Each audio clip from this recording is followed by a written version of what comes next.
성부 하나님의 자기 계시와 하나님에 대한 인식. 하나님의 자기 계시는 서론에서 많이 강조된 겁니다. 이 특별 계시, 성경, 하나님의 말씀, 그 외에 다른 의미. 그래서 좀 말씀을 드렸는데 일단 한번 읽고 지나가겠습니다. 하나님의 자기 계시. 자, 찾았죠? 하나님은 자연과 양심을 통하여 자기 자신을 계시하신다. 이를 가리켜 일반적 계시, 자연적 계시라고 부른다. 그런데 인간은 하나님 앞에서 범죄함으로 인하여 마음과 눈이 어두워졌다. 그래서 하나님을 알 수 없게 되었다. 이때로부터 인간의 영혼의 방황이 시작되고 인간이 자기 신, 즉 우상을 만들어서 우상을 숨기고 말았다. 10계명의 제1계명, 2계명을 우리가 생각하면 됩니다. 요한 칼빈은 죄가 사람의 지력에 미친 결과를 중대시하여 모든 사람이 하나님에 관한 참 지식으로부터 매우 타락하였다는 것을 분명히 가르쳤다. 기독교 강요 1권 4장. 되게 중요합니다. 이걸 가리켜 전적 타락이라고 해요. 그리고 우리 인간은 내 스스로 의인이 될 수 있는 것이 0.00001%도 없다. 우리는 전적으로, 그래, 100% 우리 인간은 타락했다. 범죄했다. 그래서 우리에게는 의라는 씨앗도 없다.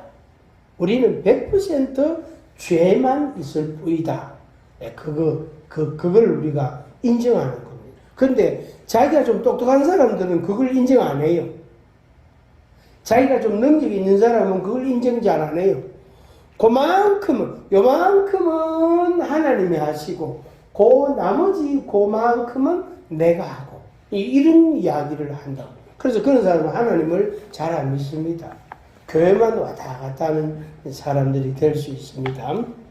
하나님은 직접적인 계시, 즉 특별 계시를 나타내셨다. 그것이 성경이다.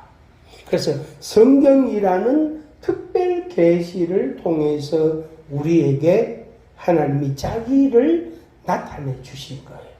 자기를.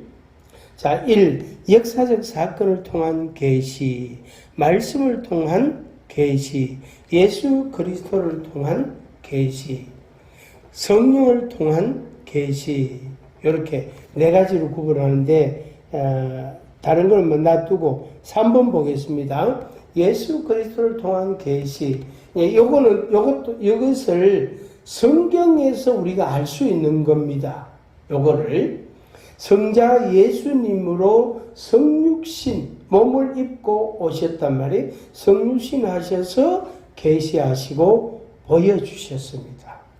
초월성에서 내재성으로 이루어가는 방식입니다. 아까 제가 초월성, 내재성 강조했죠. 그래서 하나님으로 계신 그 하나님이, 그러니까 초월하신 하나님이 우리 인간에게 들어오시는 모양이 하나의 방편이 뭐냐면은 성육신이에요.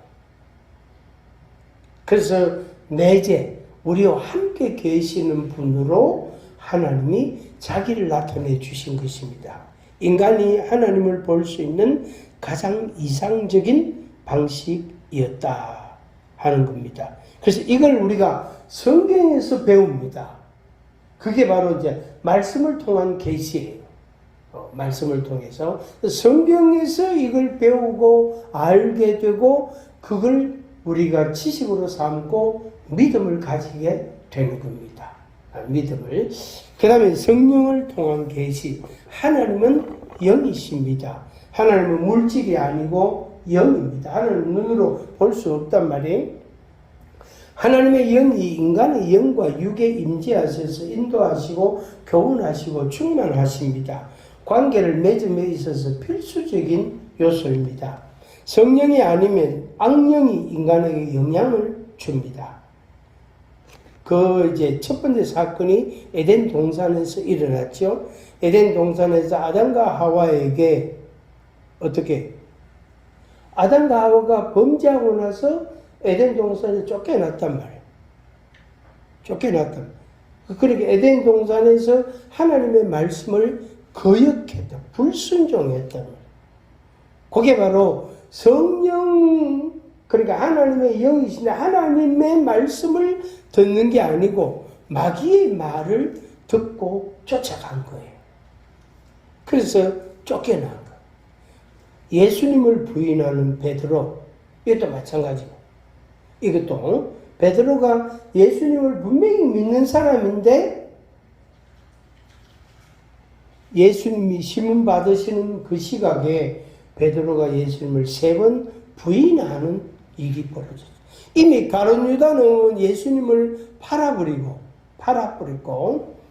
돈 받고 예수님을 내주었고 베드로는 예수님을 부인하는 그런 제자가 된 겁니다.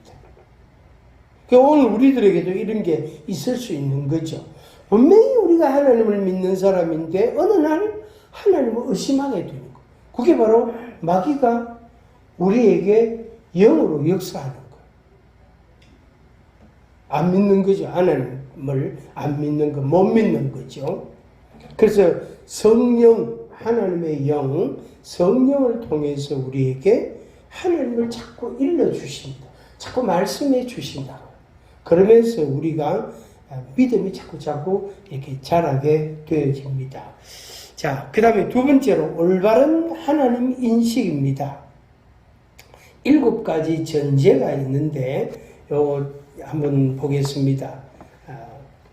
첫째는 철저히 성경으로부터 출발해야 한다.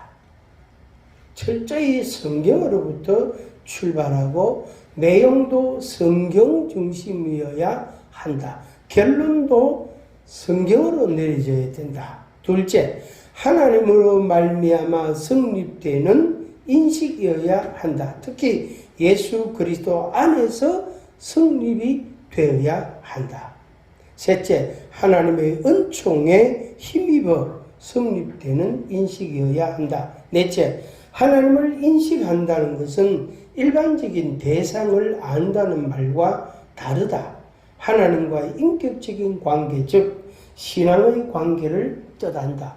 그러니까 우리가 뭘 배워서 안다 하는 수준하고 하나님을 안다 하는 거하고는 조금 의미가 다르다 이 말이에요. 나 뭡니까? 화평교 목사님 나 알아. 그거하고 그 안다는 의미하고 내가 하나님을 안다는 의미하고 좀 다르단 말이에요. 네, 좀 다르다. 그다음 5번째로 하나님을 안다는 것은 개인적인 차원을 넘어서 하나님의 일을 위하여 부르심을 받아 헌신하는 생활이 있어야 한다. 결국에 내 믿음, 내 지식, 내 믿음, 그 다음에 내 생활이 동반이 돼야 돼요. 그러니까 하나님을 믿는다 하면서 생활이 따라오지 아니하면 그거는 헛믿음이래. 그 가짜 믿음. 그 립서비스나 똑같아요. 사랑해. 그 말로만 해요. 진짜 사랑 안 해요. 감정은 전혀 요동을 안 해요. 그냥 말로만, 입으로만 사랑해 이래야 되는 거예요. 그래서 요새 하도 사랑해가 흔해가지고 하나님의 사랑을 이야기해도 사람들이요. 그걸 받아들이지 않아요.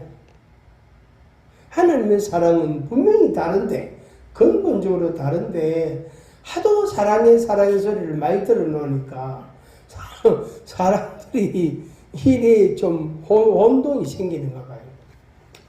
6번째, 하나님의 인식은 십자가의 고난에 동참함을 뜻한다. 고난이 있을 수 있다. 이 말이에요. 7번째, 하나님의 인식은 미래를 향하여 계속 발전해 나간다. 단번에 알아지는 것이 아니다. 그냥 막 은혜 한번 받았다고 하면 가짜 믿이 불 받았다. 불 받으면 다 된다. 안 된다. 한 번 은혜 받았다가 한 번 성령 체험했다고 막 그냥 방언 못하는 사람 방언을 하게 되고 막 기도도 잘 되고 막 밤새도록 기도해도 하나도 안 피곤하고 그럴 때가 있거든.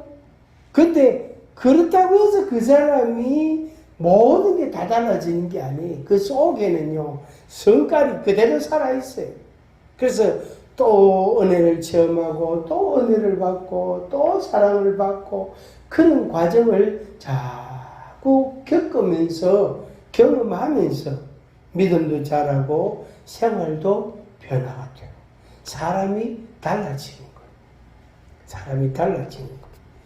조금씩 알아가며 생활로 순종하면서 하나님을 알게 되어진다. 한편으로 이승론은 다른 견해를 말하고 있다. 이승론은 일반 계시를 강조하고 특별 계시를 무시하는 것으로 치우친다. 이승론은 뭐냐면은 머리로 생각하고 하나님을 자꾸 머리로 자꾸 생각하는 거. 아, 하나님 이런 하나님일 거야. 내가 생각해 보니까 하나님이 아마 이런 분인 것 같아. 자꾸 그렇게 생각하는 거. 그게 발달하면 이런 특별 계시, 성경을 부정하게 되고 그 다음에 표적과 기사 그걸 인정하지 않습니다. 그래서 성경에 나오는 홍해를 걷는 거, 오병이어 이적, 동정녀 탄생, 또 예수님이 십자가에 죽으시다가 부활하신 사건들 그런 것들을 인정하지 않습니다. 이승론자들은 성경의 어떤 부분은 인정하고 어떤 부분은 인정하지 못하고 요런 게 있습니다. 요게 과거에도 1000년 전에도 있었고 오늘날 이 시대에도 있습니다. 오늘날 이 시대에도 그렇게 교회 와서 예배 드리고 믿음 생활을 10년, 20년 했는데 진짜 예수님이 동정녀 마리아에게서 나신 건 맞나? 진짜 홍해를 그렇게 걷는 건 맞나? 오병이어 이적 그거 진짜 맞나? 그래서 학자들 중에는 도시락을 다 싸가 왔는데 자, 이제 점심 식사 시간이다. 식사 기도하고 예수님이 도시락 하나 들고 식사 기도하시고 자, 이제 식사합니다. 식사 시간입니다. 해서 각자가 들고 온 도시락을 열어가지고 다 먹었다. 그게 오병이어 이적이라고 그런 식으로 설명하는 학자도 있어요. 그게 이승론자들의 영향을 많이 받은 거예요. 그게. 칼 바르트의 견해를 추천하고자 한다. 이 칼 바르트 아주 유명한 신학자인데 바르트는 근대 신학의 계시관에 대하여 강한 반격을 가하며 교회를 주관으로부터 객관에 종교로부터 계시에 인도하여 돌아오기를 원하였다. 그는 종교는 근본적으로 하나님을 찾는 사람의 노력이요 계시는 사람을 찾는 하나님의 추구라고 본다. 그리고 일반 계시와 특별 계시가 지평선에 존재하지 않고 수직선상에 있어서 특별한 계시 아래에 일반 계시가 존재한다. 아멘. 제가 설명을 드리면은 종교라고 말하면 요거는 뭐냐면은 인간이 자기가 마음이 너무너무 괴롭고 힘이 드니까 뭔가를 의지하면 좋겠다 이래가지고 산으로 들로 바다로 태양으로 또 어떤 사람을 쫓아가고 그렇게 막 찾아 나서는 거 그게 종교다. 근데 계시는 반대 모양입니다.